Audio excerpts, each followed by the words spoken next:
Ajay Malik, welcome to the conversation today. Thank you. Thank you for having me. Very excited to be here. It is a pleasure to be with you. You're joining us from California. I'm south of Salt Lake City in Utah. And today we're going to be talking about common misconceptions and challenges that businesses face when incorporating AI into their workflows. We're in the age of disruptive technologies, and AI being one of the most disruptive. We have large language models, deep machine learning, that I think is really um, challenging a lot of us and how we think about the work that we do. We talk a lot about displacement of workers, or at least displacement of tasks in the type of work that we do. And and so we have to think about not only the future of work, but really the future of work is now, and how the work that we're doing is shifting.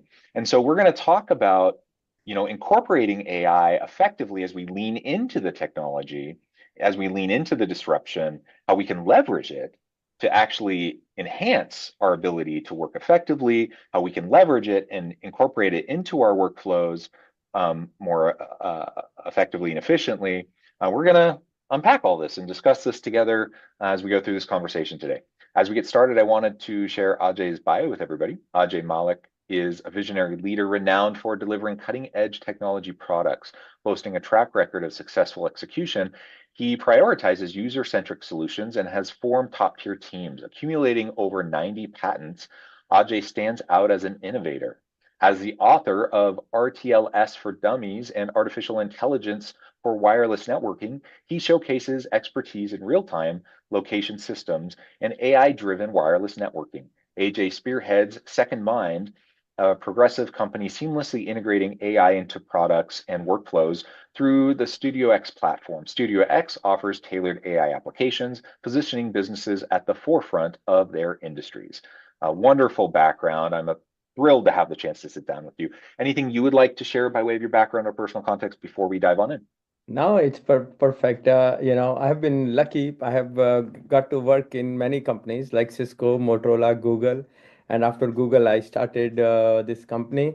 And it has been a very exciting, rewarding, and blessed career. Very nice. Very good, very good. Uh, Maybe we can start there. Like, what inspired you to delve into this intersection of AI and technology, and how has your passion for this evolved over the years? Wow. So I tell you this, okay? Well, that will tell you my age, of course. Well, I'm old. I've been working in the industry for a long time now. So when I passed out in my college, like 1989, my final year project was in AI, expert systems, okay? And Mhm, after that, the AI became kind of, they call it a AI winter number two. And it was mhm, like really subsided. Nobody was talking about it, right? And then AI picked up and at that time I had joined Google, and it was like, the prediction. I was heading the data centers engineering corp network. I had about 9 data centers in the team. And the whole thing that the traffic is increasing, and you cannot put new servers, new network, new pipes, new cables in a s- snap. It takes time. So you yeah. have to plan. So you know what that means? You have to forecast. You have to predict what will be the usage and where I will need the gear, where will I need the cable. And that was like, oh my God, I started really enjoying it. So powerful to plan for the future with data so that you can actually plan and you don't fall when the problem future happens. And that the aspect of AI that you can be ready for the future, I really liked. And that was one of the reason I started the company Secomind. And the whole reason was, hey, AI can be used, must be used, because every business has to look into the future. And that's how it started. And of course, in the meantime, now we have generative AI picked up.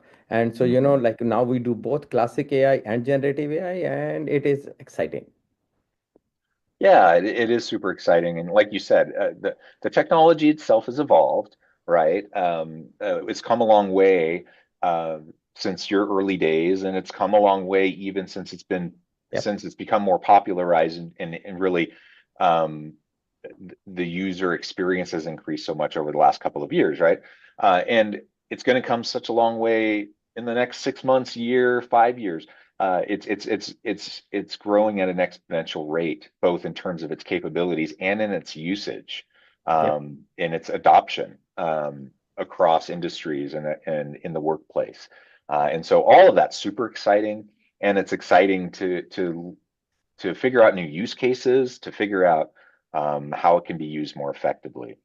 Um, so as you start to you know move throughout your career and you're figuring out how to use AI and these disruptive technologies more effectively in different types of jobs and different types of organizations, um, could you share perhaps a pivotal moment or project perhaps that significantly shaped your perspective on innovation and leadership? Uh, Yep. you're kind of swimming in this space, Yeah, so yeah, you're yeah, yeah, always in yeah. it. You are But right. like, is there anything that specifically sticks out? Oh, yeah, yeah, yeah. Actually, that's a, few years back, 2.5 years back, we actually made a policy in our company, and it was that skill is no more a differentiator. It's how you apply AI to do your job. So we completely changed how our company works, and we forced. And I was like, if sitting in meetings, showing people always shamelessly using AI to do my jobs. Okay. And I was using it and I was promoting it, and I wanted to make sure everybody uses it. To me, it was like, team, we have to and we must use AI for our day-to-day tasks. If you are not using AI, and you know what, there is a, you have to give it to a little bit of a human arrogance where we think I am better than machine, I'm better than AI, right? And what that does is it pushes you into not using AI. You want to say, no, I'm better than AI. But you know what? AI does something, and the misconception that I am better than AI, or AI is an assistant. AI can make us better. And we use AI to do better, like, improve our productivity 20-25 times. We can do things faster, better. That whole thing, by pushing that in the organization, I think that was one of the biggest thing, that hey, it's no more about what you know, because knowledge is out there and AI can help you to find that. So let's not limit yourself. You know what, you cannot say, oh, this is a new task. You know what, like 5 years back, you have a new task, you are like, oh, I have to do research. No, you do not have to do research now. Just type, and type few words, few characters, a paragraph, and you will get answer and have a conversation, because now everybody has a AI assistant on their side. They can talk to it, they can do brainstorming for it, it has the world knowledge in it. That whole thing is, to me, the biggest thing. It's such a productivity enhancer. And then building tools for your own workflows. And that's why we actually started our StudioX. Because ultimately you need those workflows. Like everything you do, I do. There 70% of it can be done better using a assistant easily. And that 70% that AI assistant helps. So you know what, your productivity increases, you can do higher quality work. And that is, to me, the biggest thing that has happened, using AI as an assistant to do better. Hmm. Let AI do some work for you. It's not like I will do it. And it's not competition with the AI. If you make AI your friend, AI can be a most amazing friend. AI is not super intelligence. So you will control it. You will be able to do some things. Of course, you can let it run amok, but that's a different problem. That's like, the fire. Fire is needed for cooking the food, but, it can destroy. So you have to use everything smartly, and you have to be careful. AI is the same way, but you have to use it, and you have to use it to enhance, augment your abilities. That's the C. And I think that is the biggest thing. And I could see, you know what? I had people in the team who had no experience with marketing, and they were shining because they were using AI to create posts. They were using all AI to create social media posts. They were using AI to write posts. Suddenly, English, even my own English, it improved. Suddenly, the quality of what we were writing was like, oh my God, 20 times better than what we used to write. And we have to think almost nothing to write. We say, I want to say this, this, this, and it constructs the paragraphs for you. That's the beauty. Yeah. like you said, using AI to augment your capacity, to augment, the types of work that you're already doing. There's a lot of fear out there about displacement.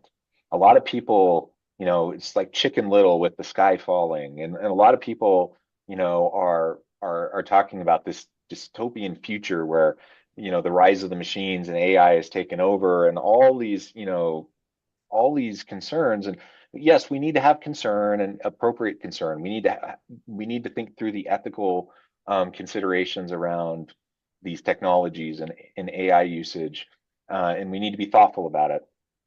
But I don't buy into um, all of this dystopian kind of fear mongering. Largely, I see it as a tool, just like any other tool that we've had at any other stage of the industrialized world. The Industrial Revolution 4.0, Industry 4.0. We are automating. We are making our ability to be more efficient is enhanced through AI, just like it was when we invented the wheel, just like it was when we invented the assembly line, just like it was when the internet came online. Now we have AI. It's super disruptive for sure, and it's going to transform how we do a lot of the work that we do, but it's a tool. And if we learn how to utilize the tool to augment the work that we do, it'll allow us to free up a lot of our time, from doing the repetitive types of tasks, um, to You doing know, more creative, yeah. strategic, the heavy cognitive load tasks, um, that that we're suited for, that most people want to be doing anyways. And so, Well, oh, go ahead. yeah, I think this is where I see the challenge, okay? And I tell you, I worry about it. I worry about every day because there is a set of people, there is a set of jobs which are just tool jobs, okay? Like the people, India has like about 15 million people working in call centers. All they Mm, are doing is calling, and that's all that person does. Now look at it.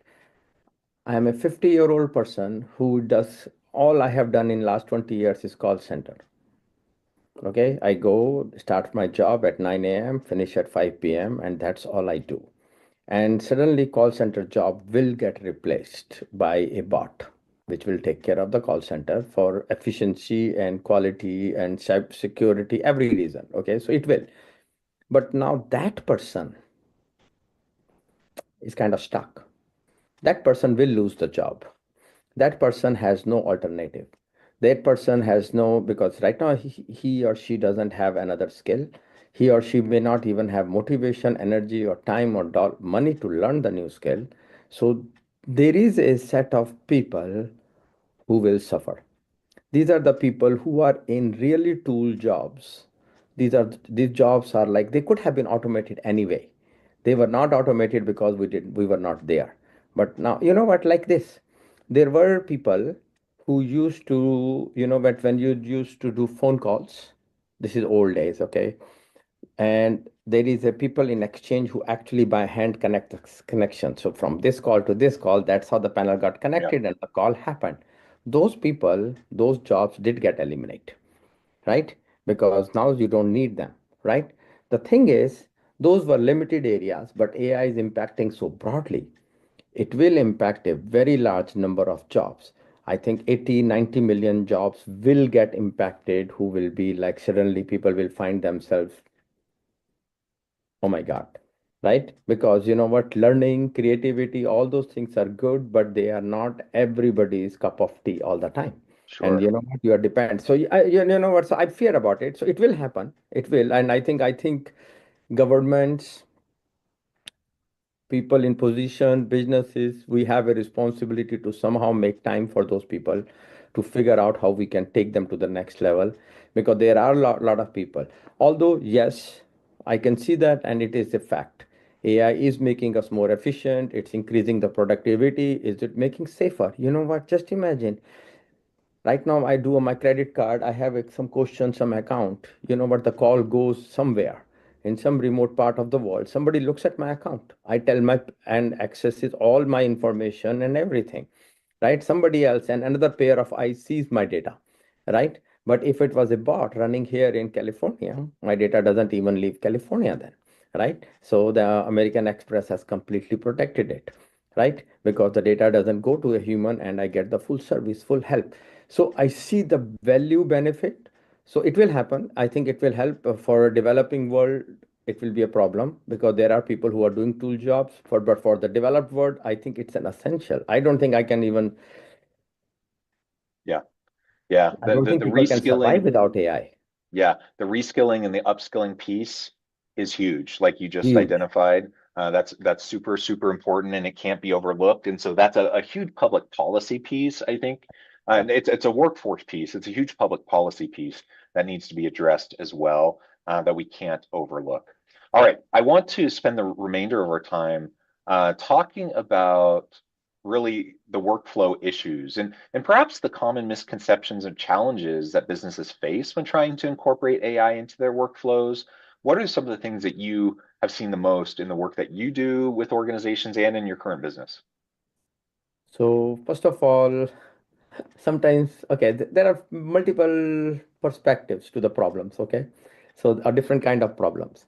One problem is sometimes some people think of AI as super intelligence Yeah. and they expect that, and you know what? It's not super intelligence. It is guided intelligence. You Mm, have to guide and you have to get the answer back out of it, okay? What that means is you cannot just say, hey, uh, tell me the top 10 issues. Okay. Now, what does the top 10 issue means? Is it the top 10 issues filed in last week? Top 10 issues that have been bothering us for last 3 years? Top 10 issues in repetition? Or top 10 issues which give the most pain? Or top 10 issues which cause the most revenue loss? If you don't give the remaining context, AI doesn't know. AI will give an answer, and then sometimes people think, oh, AI cannot answer what the way I wanted it.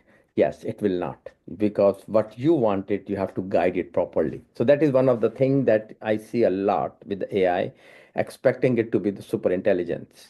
Okay. The other issue which I face is people, and the first issue actually shows up in more ways than you believe, because if you don't put all the information in description, you don't ask the question right, you will not get the right answer.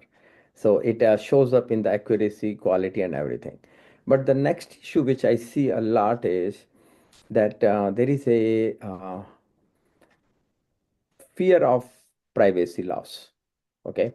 And which is, I think there is a systems, there are capabilities nowadays that the data can reside on your premises. So it's AI does not mean all the data will get lost or all the yeah. data has to be cloud. AI can run in your private network on your premises. Okay. So I think so people should start becoming comfortable on that. And the third thing is, somehow, because ChatGPT became so popular, so everybody started thinking that is the only AI, the generative AI, where I can use it to write emails, write paragraphs, summarize documents, this, that, and all that. No, I actually believe 70% or little bit more will be always the classic AI. And classic AI is working on prediction of based on the data, classification of the data, finding the anomalies, finding the patterns, taking action based on that, predicting actions based on that, recommendation based on that. I think that classic AI will be a very key part. And just generative AI is not everything. Sometimes people think, oh, I just want generative AI, which is okay. You know what? It is fun. It sounds fun. It is fun to use, and there are a lot of use cases. But there is a value in classic AI, and that thing that I only need generative AI and that's good enough. I think that misconception will go away over time because people will realize I want to see, hey, will my machine stop working? Will my manufacturing will pause? Do I have demand for the product? Well, how is my sales shaping up? How are my all the other things? And those things do not come from generative. That is the classic AI element. And I think classic AI, the value of classic AI, people need to keep that in mind that it's not just generative AI. Yeah, yeah, absolutely. There are so many tools. There are so many different forms, and there's new um, tools and use cases being released constantly. Like it's hard to keep up and to stay on top of it. Like literally every week, it seems like there's new opportunities, new use cases, new ways to leverage, and new ways to integrate. Yeah. And it's a bit overwhelming, but it's also a lot of fun to kind of play around. And I certainly wouldn't recommend that you try to stay on top of everything. Oh yeah. You'll end up wasting all of your time. You won't get any work done because you're going to spend all of your time just playing with all the different tools. But you should carve out some of your time to try to follow some of the thought leaders in the space who are, because there are people who are playing with all the different tools, and then they will kind of cull down and they'll tell you what some of the better ones are, and then you can go out and experiment and try what might work best for you in your particular use cases in your particular business. And then figure out what might help you the most in your particular role, in your particular job type, right? Yep. Yep. And and that is the key, right? There is so, I think people have to look at it in a very simple way. What do I do every day? And what are the key things that are overwhelming, but they follow a process? What are the things that are very repetitive? What are the things that require a lot of data to analyze to come up with the answer?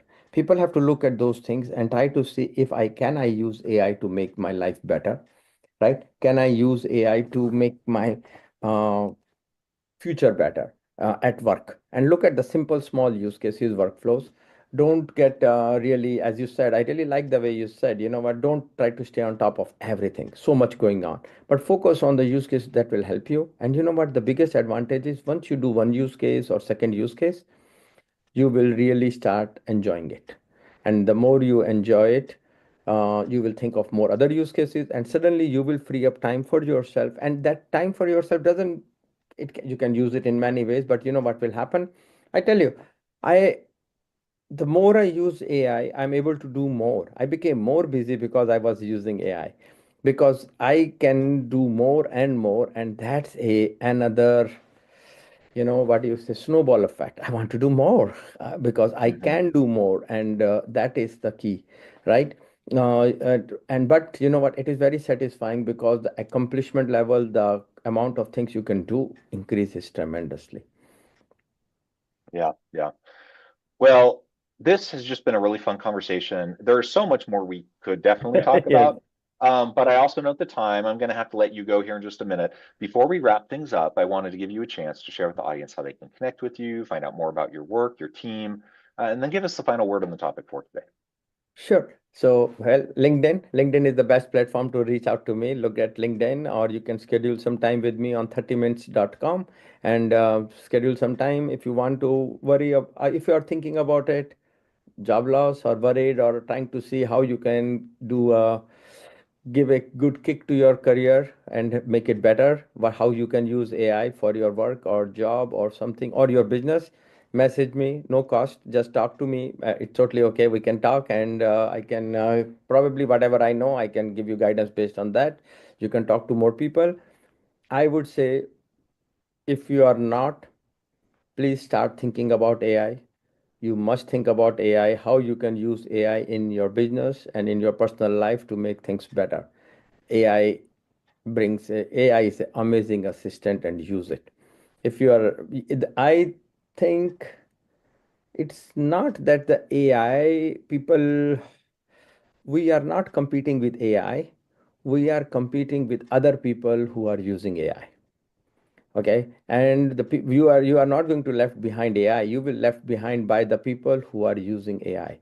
So I think everybody should make an effort to learn and use AI somehow to make their job better. Yeah, yeah. Very well said. This has just been a great conversation. Thank you so much for your many insights and for taking the time to sit down with me and have this conversation.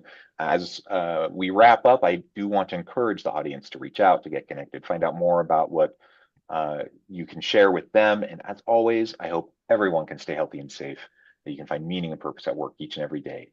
and I hope you all have a great week.